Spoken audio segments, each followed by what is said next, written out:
So we're going to get started with our first breakout session for today. Just a reminder, if everyone can silence their cell phones, and then we'll have 5 minutes for questions after the presentation. And I'll run a mic over to you if you have a question, because we want to get it recorded. So just a reminder to wait for the mic on your questions.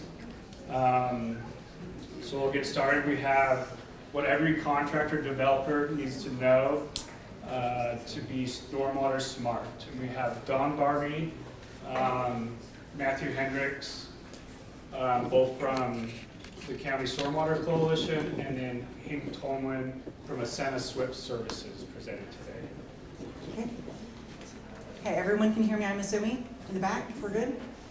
Fantastic. Okay, thank you. Like you mentioned, my name's Don Barbie. I'm with the coalition, and I also work for Sandy City Corporation. So we're representing the Salt Lake County Stormwater Coalition, which is made up of compliance companies and MS4 UPDS permittees, municipalities throughout Salt Lake County. Why does stormwater matter?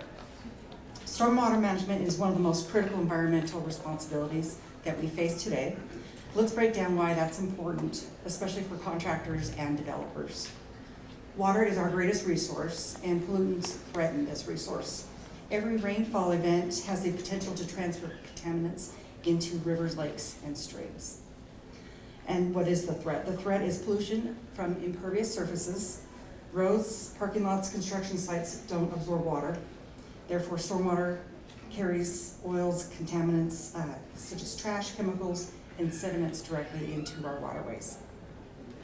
This leads to degraded water quality, harming aquatic life, and making water unsafe for humans. So why contractors and developers play a role? Construction sites are hotspots for sediment and pollution runoff.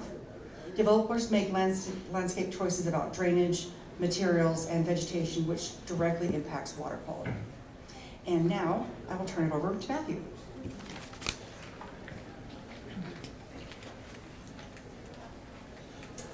Hello, good morning. So again, I am Matthew Hendricks. I'm with Salt Lake City Public Utilities. But construction impacts water quality to a much higher degree than regular land uses and land development. So it is a really important topic. There are 3 phases of construction: pre-construction, during, and post-construction. I'm here today to talk about pre and post. But the first step, I would say, in understanding how to develop a property in a way that doesn't harm stormwater quality and receiving water resources is to do your proper planning and documentation. So I would say, I put it at the bottom, but for pre-construction, a site reconnaissance is really important, but it's also, of course, most important to know your site's planning. So some engineer and architect has designed a site, and you have to understand what they've designed, how can that actually be constructed on the property that you've chosen to do that on. And that is, so I put it at the bottom, but really it's at the top. So really understanding the dynamics of that site will help you do a good job of preventing pollution, and that is the goal here. So the important things to consider are things like soils on the site, the vegetation on the site. These impact the erosivity of the water and then the ability to phase your project in a way that minimizes disturbance. Slopes also come into play because of the impact of runoff running down slopes, but also it just changes how you're managing the site. There are sensitive areas such as vegetative buffers along riparian corridors, there's infiltration galleries, there's wetlands. All these things need to be protected during construction and development. So understanding where they are and knowing how to control pollution from entering those sources is really important. Understanding your groundwater is also very important. Because high groundwater table means you're probably going to need to end up dewatering, so we'll get to that here in a second. Understanding the historic land use is also really essential, at least in terms of knowing the contaminants and the potential debris that you might find on a site. And then, of course, receiving waters is really, really important because it changes the dynamics of the site based on whether or not the receiving water body is considered high quality or impaired. Here in Utah, we have a pollution discharge elimination system that requires people to get a stormwater permit if you meet certain thresholds of development and disturbance. Those are broken down mainly by the size of the disturbance. There's a general permit and then there's a common plan permit. In both cases, in the general permit, the case is that if it's an acre or more of disturbance, then you need a permit. if it's part of a common plan of development that's going to disturb at least an acre, then it also needs that permit, even if it is less than an acre. But there's another permit that can be useful if you're building homes that are an acre or less in disturbance, but they are part of a large development plan. So you have to get coverage for those, and then there's requirements from those permits that dictate how the site can be developed. The secondary issue would be dewatering. I mentioned if you have a high groundwater table, there is a permit for that. There's a series of permits. I won't go over them right now, but just understand that they are required if they're being discharged, because those dewatering impacts can be pretty substantial to the receiving waters. By virtue of having a permit, you are required to develop a stormwater pollution prevention plan, also known as a SWIP. It's required for both kinds of permits, but there are some differences. There is a template that was created by the state that we can use that can help guide the development of a SWIP, so it meets all the requirements of those permits. It's really easy to follow.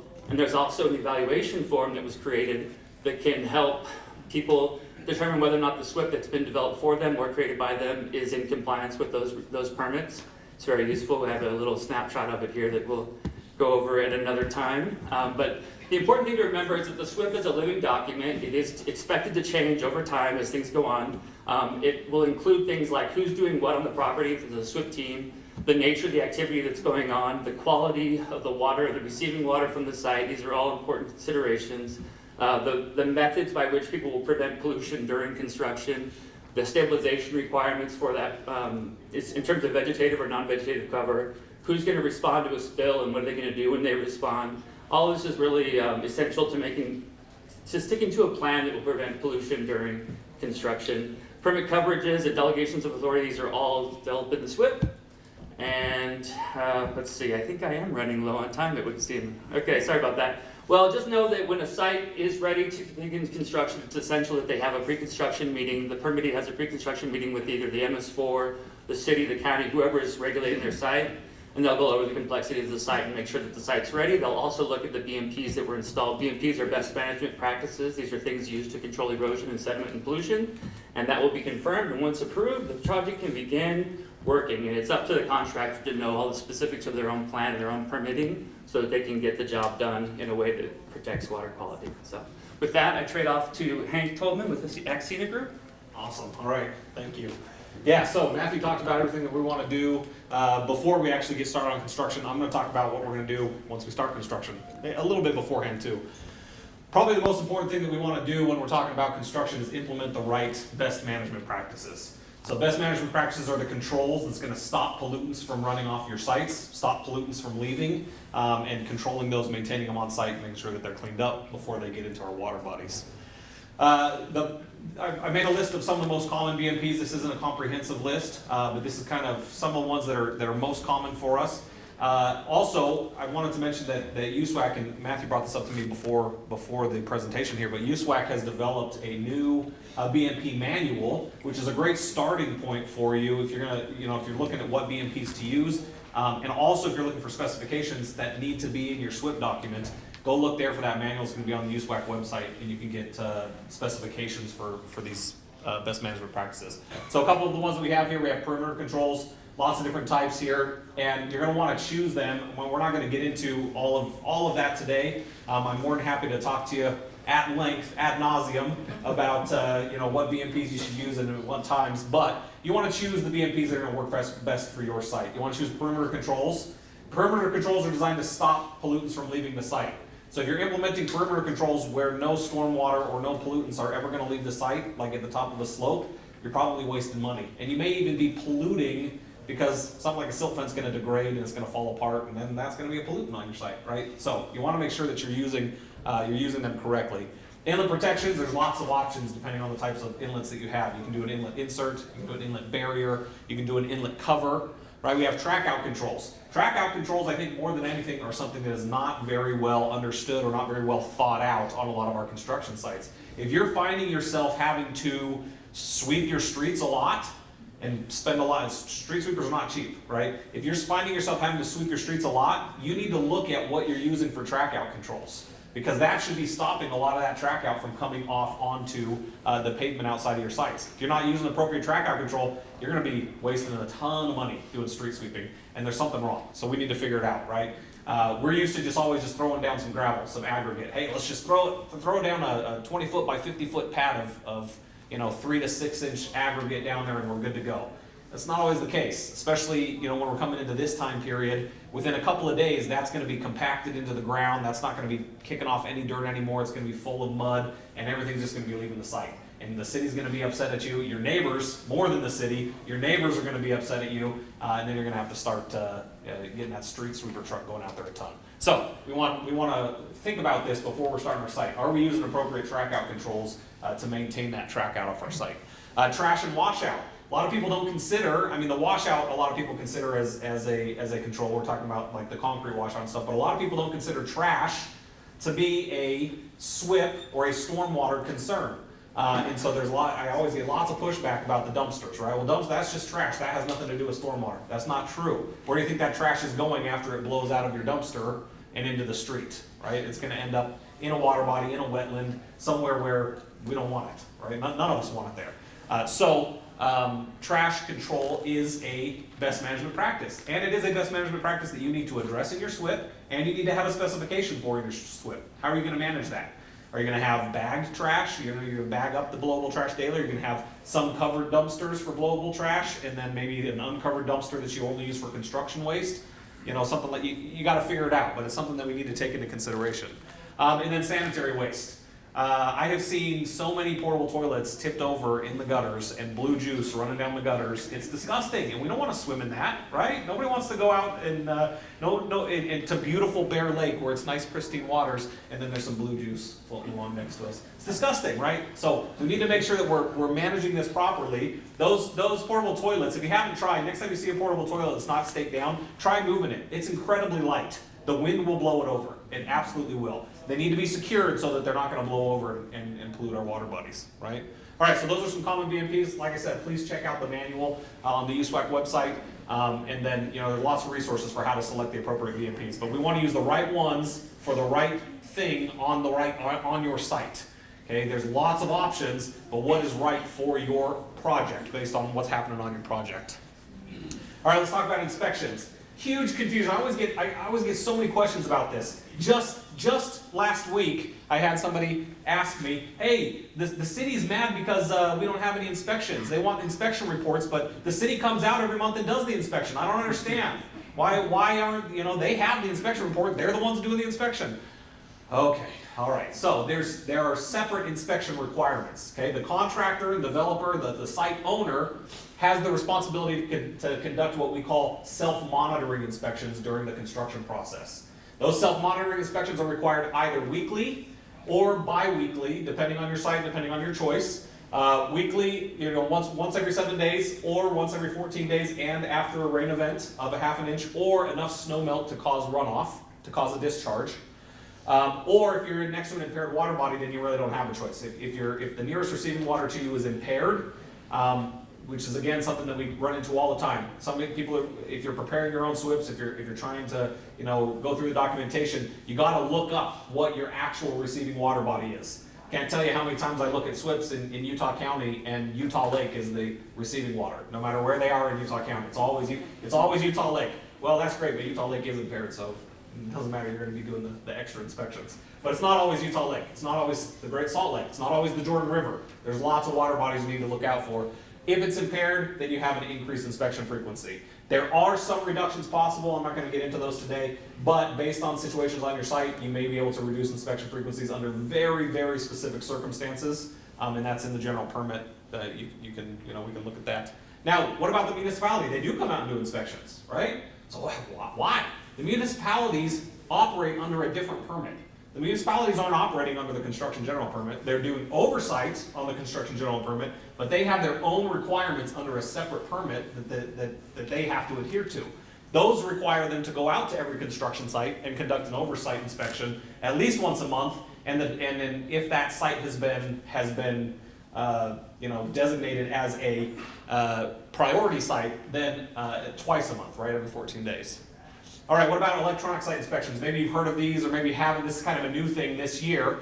But there is an option for you to provide electronic site inspections. The state has a great list, it's on the USWAC website as well, a great list of what is the expectation for these electronic site inspections. And then you'll be able to submit that to the municipality, and they can use that as their oversight inspection. But it needs to meet the requirements, it needs to meet the specifications that they have to adhere to. Otherwise, it's not gonna work and they're gonna still need to come out to your site. All right, overall site compliance, here's some common violations. I'm gonna skip through real quick because I'm out of time, but you can look at that later on. But these are common violations that we see. All right, I'll turn it back over to Matt for post. Thank you, Hank. Hopefully you can still hear me. All right.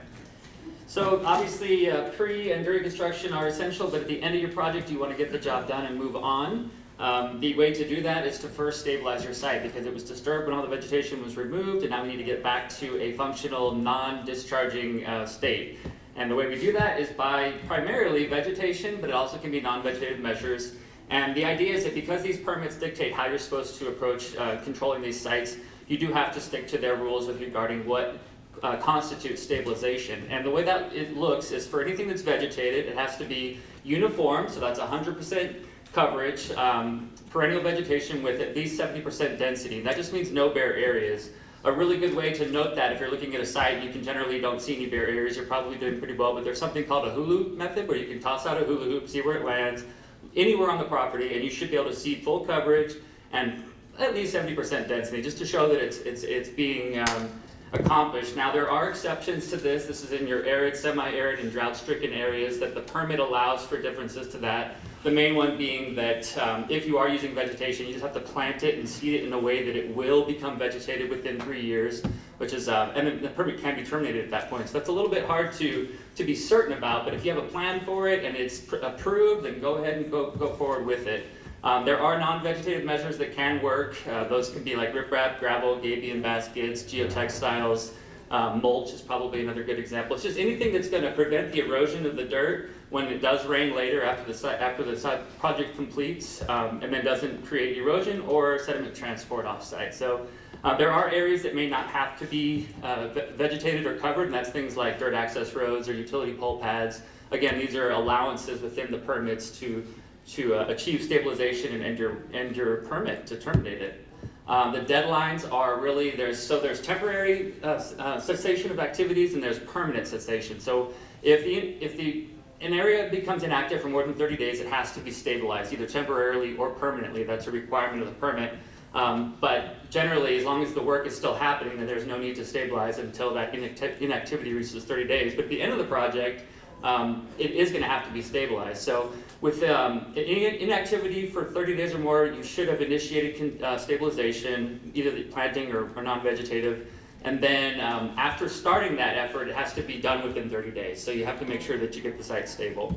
Completing it as soon as practicable is the idea. Then of course there are exceptions once again if you're in an arid, semi-arid area. So here on the Wasatch Front, we are not generally stuck with these issues, but there are periods of drought that can occur. And when they do, it just, once again, you can install those measures in a way that they will vegetate within 3 years. But sometimes you need to control erosion in those situations. If it's a flat land, it's generally okay, but if the steeper the site, the more potential for erosion exists. So there's a need to use erosion and sediment controls during the vegetative process. But again, if you have a plan for that, you're going to be okay to achieve that stabilization and be able to terminate your permit. And then of course, if you're discharging to a sediment or nutrient impaired water body, it really, the exception there is you really have to get this done within 30 days. There's no real, there's no waiting, you just have to get it done because you want to protect those sensitive water bodies. There is a need, once you've completed stabilization, to end your project, to terminate it. The permit has conditions of termination that are spelled out, like what it means to be able to terminate. And those can be broken down to one major instance and a few others. The main one is that if construction's done, if you're done with the development of your property, that means that you've achieved final stabilization, you've removed all construction-related materials and activities, all the temporary BMPs have been removed, and all pollutant-generating activities have ceased, and those sources are removed from the site, you can terminate. But if not, the only other way to terminate is if you transfer it to somebody else who's going to take on that job and get their own permit and have that coverage confirmed. Or if there's an instance where you got a different kind of permit from the state that says, okay, you're no longer under the general permit, but you have these other opportunities. And then, of course, the one other issue is if you have a series of lots being developed in a subdivision, if you're passing it off to the owner, you don't necessarily have to stabilize, but you do have to have erosion and sediment controls in place. And then once you've done that, you submit your form to the state saying that you're terminating. When you do that, it triggers the cities to know that you're ready for termination, and then they can come out and do their final inspection. But it's really important to communicate with your inspectors for the regulatory authority so that you have a conversation about when this is necessary. You will have to terminate your city permits if you have one with the city. Otherwise, just follow whatever those requirements are. You have to schedule a final inspection. That's where the city's going to come out and confirm what we just talked about, whether or not the site is stable and whether or not it's ready to be closed out. And then, yeah, that has to be approved. That termination through the Central Data Exchange is the place with which permits are obtained and terminated through the state. That is the last step, is where the city will come out and approve that termination. And once that's done, you're ready to go and you can move on with your life. But the last element of this is that there is a consideration for after construction is completed. There's a lot of research and documentation out there about what happens to a property once it's been developed and how that additional runoff and the quality of that runoff from those properties can affect water quality. So sometimes, depending on the situation during planning and development of the plans for a project, it can be required to use long-term stormwater management BMPs. Those are things like detention and retention ponds, permeable pavements, bioswales, vegetative buffers. These are all, and even treatment devices. These are all things that will to help protect water quality after development. And if you've been required to include that in your planning and you've built that, I think your last job is really to make sure that those were installed to plan as expected and required. And this is something that you can show, and somebody should have been inspecting it from the city side. And then the last step is to have either yourself or somebody should have developed a long-term stormwater management plan. That's required by the MS4 permit, that cities and municipalities then go to property owners and say, hey, this is needed. We're going to regulate the fact that you've developed one and stuck to it in perpetuity. This sticks with the property owner as well. It's not just the developer that has to deal with it. That's why it's nice if it's developed early, but it does need to be in place once the property has changed hands.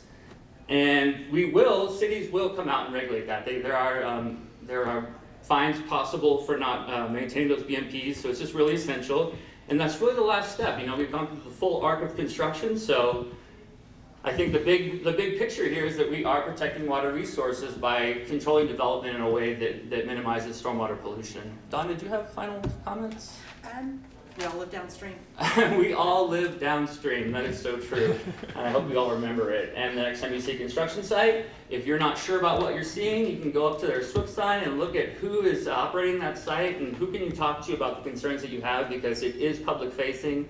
We are interactive and we do have to respond. And if you see a problem that you can't address through that effort, contact your city, local, state authorities and let them know what you're seeing. And as developers and contractors, if you have any questions about what you're accomplishing or having to deal with on a site, it's really essential to reach out to your authorities to make sure that everybody's on the same page. So that's all I have for today. QR code at the end. Oh yeah, sorry. We're going to go to Q&A, but if you need more information, there's a QR code to the Stormwater Coalition's page, and it's an incredibly useful resource. So with that, do we have any questions? Does anybody have any thoughts? Or yes, ma'am. Oh. This probably isn't in your wheelhouse exactly, but I haven't succeeded in finding who thinks.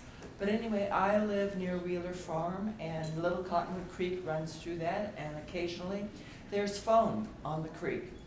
Who would I call to say, there's foam on the creek?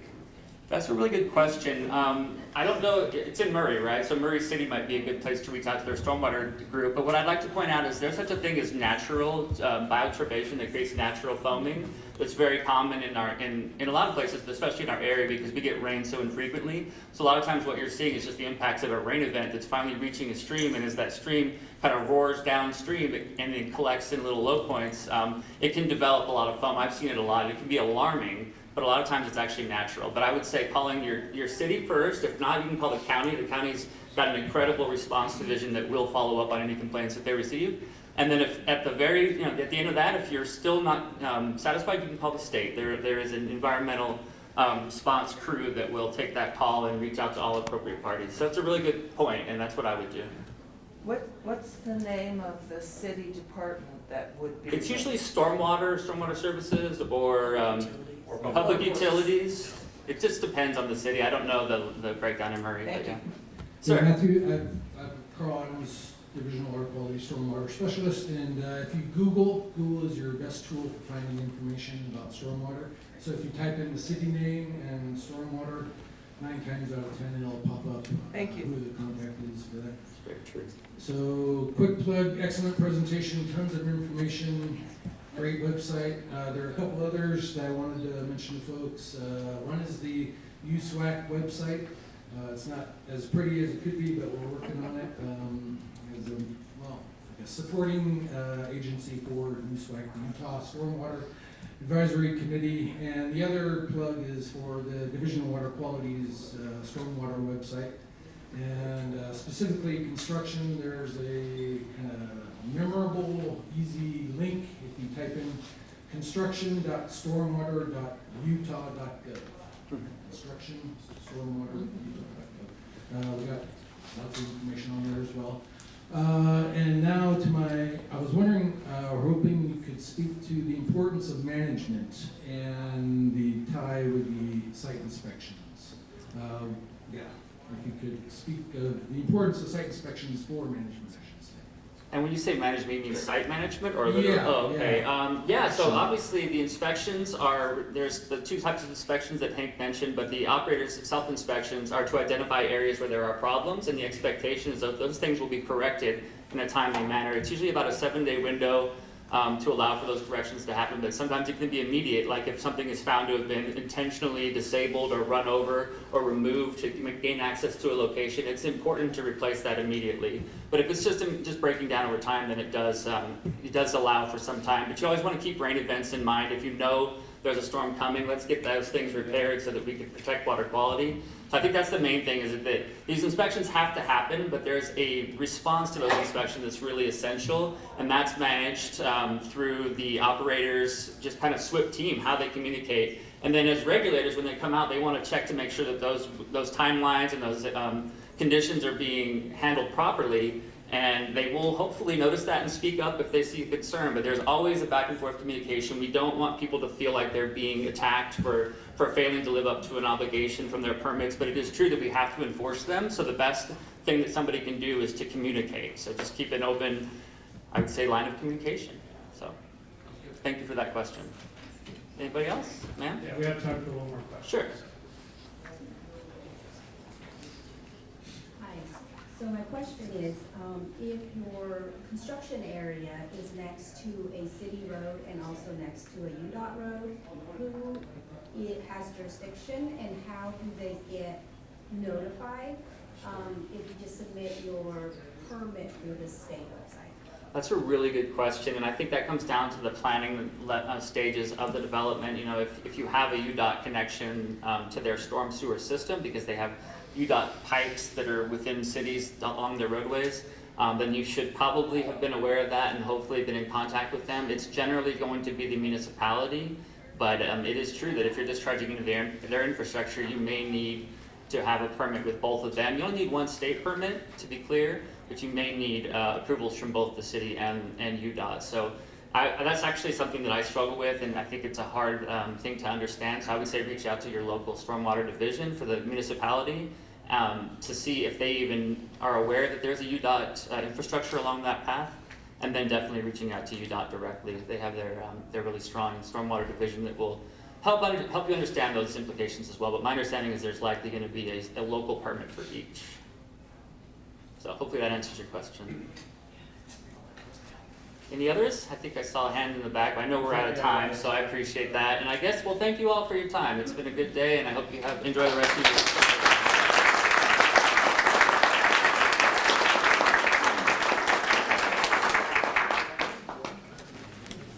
All right, and then just a reminder to fill out those presenter feedback surveys that we have posted around. It's greatly appreciated. Thank you.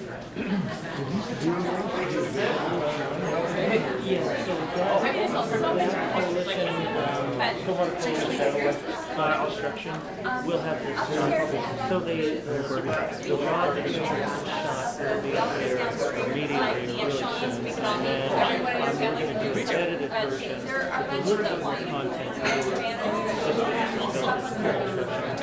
And that will be updated later, hopefully. Jerry would be great. No, he's super glad to hear that. Funding.